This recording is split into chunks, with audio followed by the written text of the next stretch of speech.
మాట్లాడిన మాటలకి నేను తీవ్రంగా ఖండిస్తున్నా అని చెప్పి సందర్భంగా తెలియజేస్తా ఉన్నాను.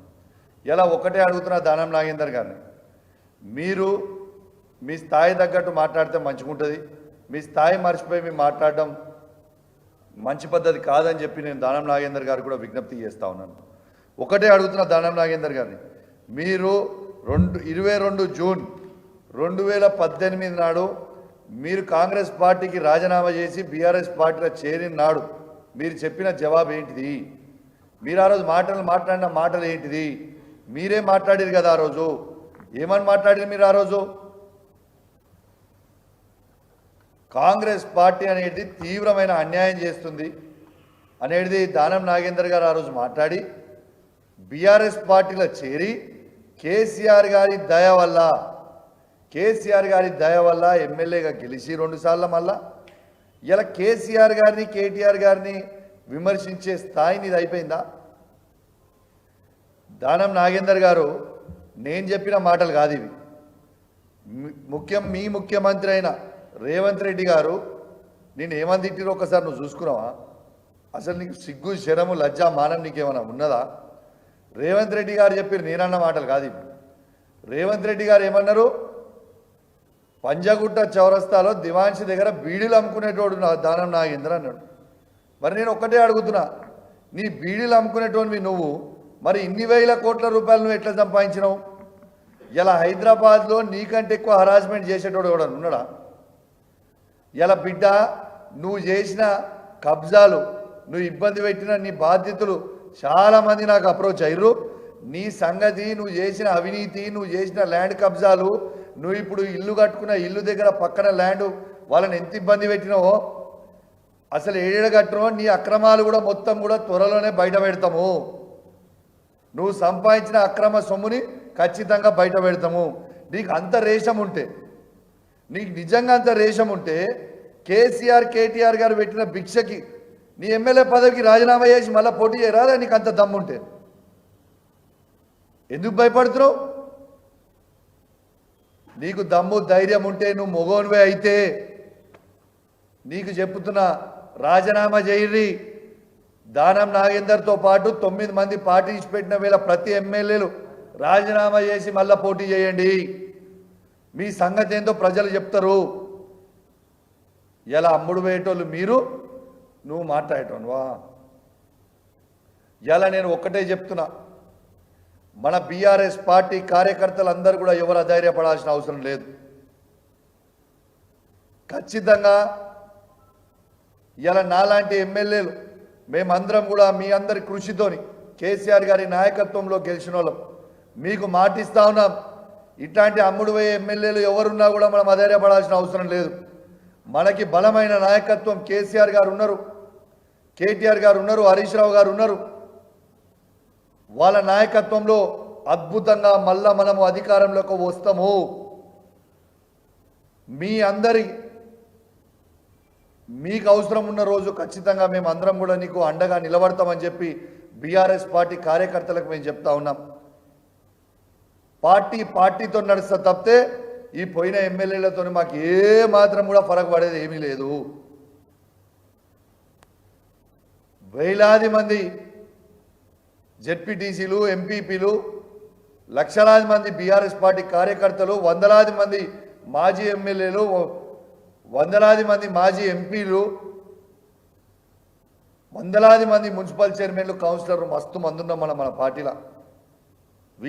పోయే 5-10 మందితో అయ్యేది ఏమీ లేదు. ఖచ్చితంగా మళ్ళీ మనం అధికారంకి వస్తాం. మీకు ఎగ్జాంపుల్ ఆంధ్రానే చెప్తున్నా.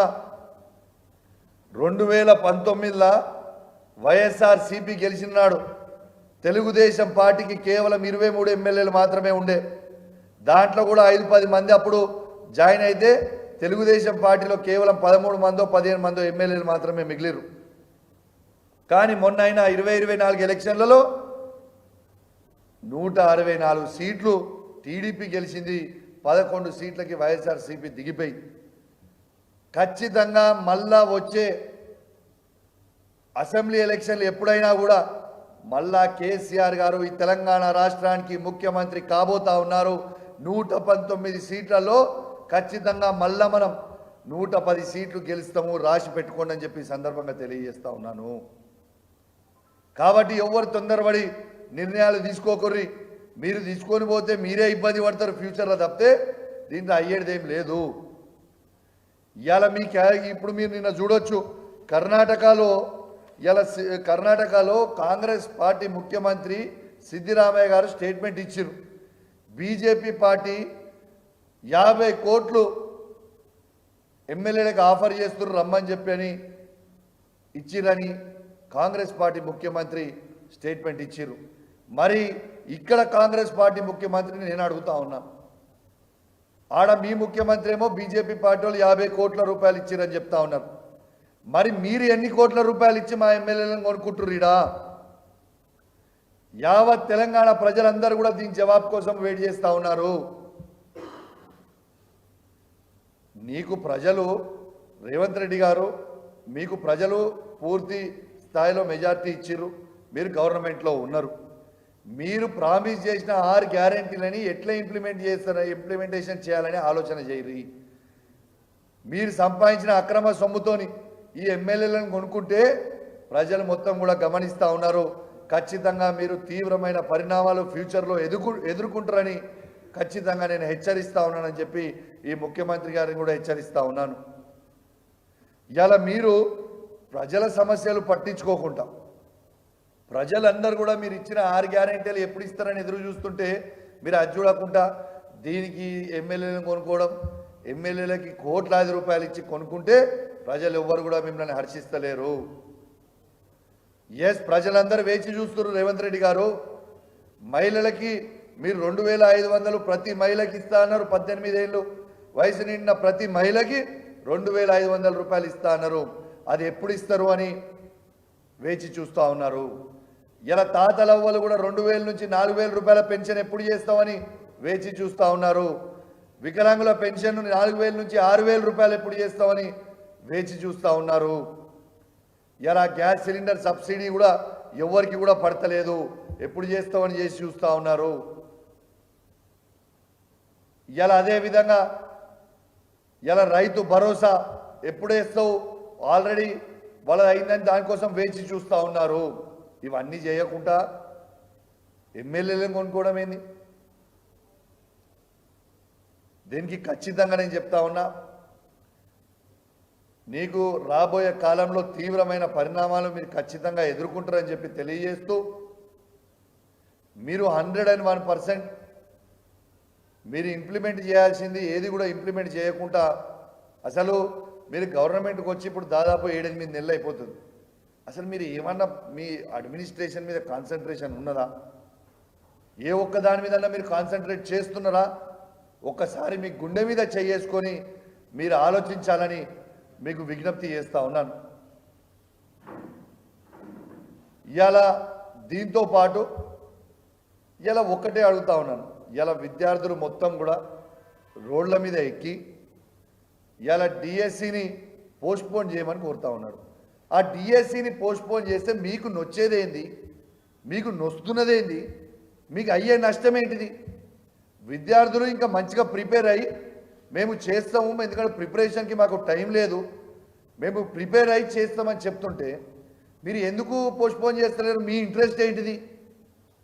మీ ఇంట్రెస్ట్ ఏంటిదని నేను అడుగుతా ఉన్నాను.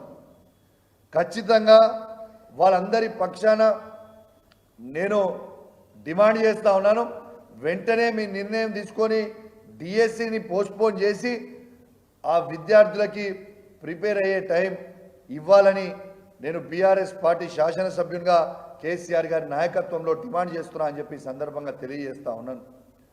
ఇంకోటి కూడా మాట్లాడుతున్నాను, నిన్న కాంగ్రెస్ వాళ్ళు ఎవరో కేసీఆర్ గారు ఏ ఉద్యోగాలు ఇచ్చిండని. అరే బిడ్డ, మీకు చెప్తా ఉన్నాను, కేసీఆర్ గారు 2,32,000 ఉద్యోగాల నోటిఫికేషన్ ఇచ్చింది. ఈ భారతదేశంలోనే అందరికంటే ఎక్కువ నోటిఫికేషన్లు జాబ్లు ఇచ్చిన ఏకైక ముఖ్యమంత్రి ఆనాడు ఉండే కేసీఆర్ గారు ఒక్కరే మాత్రం. 2,32,000 ఉద్యోగాల నుంచి 2,02,000 ఉద్యోగాలని నింపింది కేసీఆర్ ఒక్కడే. ప్రైవేట్ రంగానికి దాదాపు 10 లక్షల నుంచి 12 లక్షల ఉద్యోగాలు ఇచ్చింది కేసీఆర్ ఒక్కటే. నేను ఛాలెంజ్ కడుతున్నా, ఈ కాంగ్రెస్ పార్టీ ఉన్న ముఖ్యమంత్రి రేవంత్ రెడ్డి గారికి సవాల్ విసురుతున్నాను.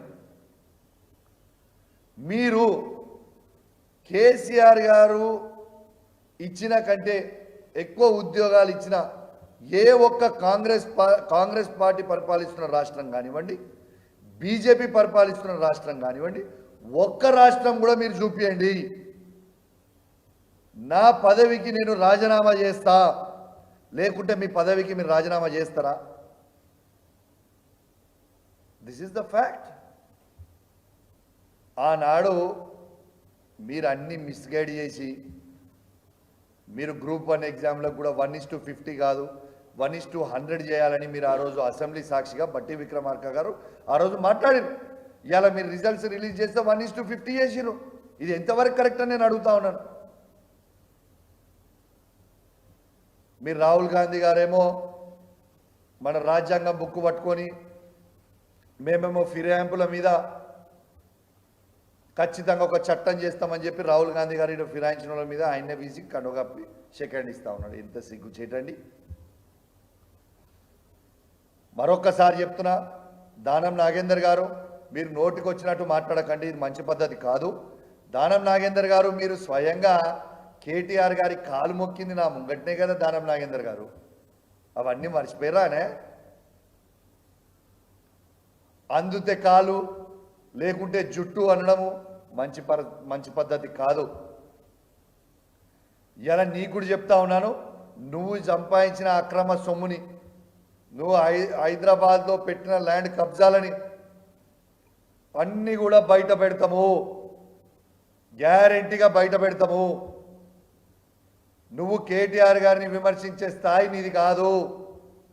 నువ్వు ఒక ల్యాండ్ గ్రాబర్వి, ఒక చీటర్వి, ఒక రౌడీ షీటర్వి. నీకు కేటీఆర్ గారికి అసలు కంపారిజన్ ఉందా అనే? అసలు ఏమన్నా ఒక బీడీలు అమ్ముకునేటోన్వి, ఆ బీడీలు అమ్ముకునేటోన్ నుంచి ఇలా 100,000 కోట్ల రూపాయలు ఎట్లా సంపాదించినావు? జవాబు చెప్పు. దీనికి ప్రజలకి నువ్వు జవాబు చెప్పు ఫస్ట్. నువ్వు ఒక చీటర్వి, నువ్వు ఒక రౌడీ షీటర్వి, ఒక ల్యాండ్ గ్రాబర్వి, నీకు లేని చెడ్డ అలవాటు లేదు. నువ్వు కేటీఆర్ గారిని విమర్శించే స్థాయి నీది కాదని చెప్పి నేను దానం నాగేందర్ గారికి తెలియజేస్తా ఉన్నాను. దానం నాగేందర్ గారు మాట్లాడిన ప్రతి మాటని నేను తీవ్రంగా ఖండిస్తున్నా అని చెప్పి కూడా ఈ సందర్భంగా తెలియజేస్తూ సెలవు తీసుకుంటా ఉన్నాను. జై తెలంగాణ, జై కేసీఆర్. Thank you. ఇంకోటి కూడా చూపిస్తా, దాని కంటిన్యూషన్. ఒక్కటే నిమిషం. ఒక్కసారి రేవంత్ రెడ్డి గారే ఈ ఎమ్మెల్యేలని ఏమేమి తిట్టిండో ఒక్కసారి లైవ్గా మీకు చూపిస్తా. ఒక్కసారి మీ ద్వారా యావత్ తెలంగాణ ప్రజలు కూడా చూడాలని కోరుకుంటా ఉన్నాను. దానం నాగేందరు పంచగుట్ట చౌరస్తాల దివాంచి దగ్గర బీడీలు అమ్మేటోడు. కడియం శ్రీహరి లాక గోతికాడి నక్కలం కాదు. ఆయన కొడుకులు తలా ఓ దిక్కు. ఇవాళ వాళ్ళ గురించి చెప్పాలంటే ఒక ఆంబోతును ఎన్నుకుంటే అచ్చొచ్చిన దున్నపోతులు 3 వచ్చి ఊరు మీద పడి మేస్తున్నాయి. ఊర్లలో మైసమ్మకు దున్నపోతులు నిలిచిపెడతారు. అవి ఎక్కడ పడితే అక్కడ దొంగ చేనులలో పడి మేస్తాయి. ఇవాళ ఈ పాన్సువాడలో మైసమ్మకి ఇచ్చిన దున్నపోతులాక ఊరు మీద పడి మేస్తున్నారు. కొంచెమైనా సిగ్గుసేరం ఉందా అని నేను అడుగుతున్నా. ఇవాళ పేర్లో గాంధీ ఉన్న బుద్ధులన్నీ దొంగ బుద్ధులే. ఇక మీరు విన్నారు కదా లైవ్గా రేవంత్ రెడ్డి గారే వాళ్ళని ఇష్టం ఉన్నది తిట్టి ఇలా కడవలు కప్పుతున్నారంటే నీకు సిగ్గున్నదా? జాయిన్ అయ్యేటోళ్ళకి పోయేటోళ్ళకి సిగ్గుశరం ఉన్నదా? అసలు నాకు అర్థం కాని పరిస్థితిలో ఉన్నా అని చెప్పి సందర్భంగా తెలియజేస్తూ సెలవు తీసుకుంటున్నాను. Thank you very much.